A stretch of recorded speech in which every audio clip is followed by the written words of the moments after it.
पूर्वेकडे महाद्वार होतं, जगतीचं महाद्वार. त्याच्या आत 3 मठ. दक्षिणाभिमुख मठ असलेला राजमठ, ज्याला नरसिंह मठ म्हणतात. मधला मठ म्हणजे सध्या जो उंच मठ आहे तो मठ होता नारायण मठ.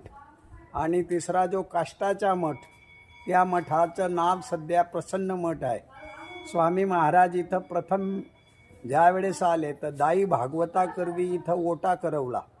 दुसऱ्या वेळेस स्वामी महाराज इथं 6 महिने राहिलेले आहे.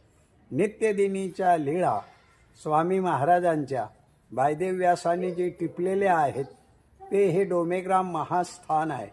इथं अनेक प्रकारच्या लीळा स्वामी महाराजांनी केलेल्या आहे. इथं प्रसादाचं महत्त्व स्वामी महाराजांनी सांगितलं. इथं स्वामी महाराज परमेश्वराची प्रवृत्ती आणि अधिकरणाचा मनोधर्म न भंगावा हे वचन देखील निरूपण केलं. लीळाचरित्राचे आद्य ग्रंथकार माहिमभट्ट, ज्यांना स्वामी महाराजांनी या राजमठामध्ये पूर्वी प्रकरण निरूपण केलं, बोध दिला. याच राजमठामध्ये प्रल्हाद बाईसाला देव निरूपण केलं. असं सुंदर लीळा असलेला हा राजमठ.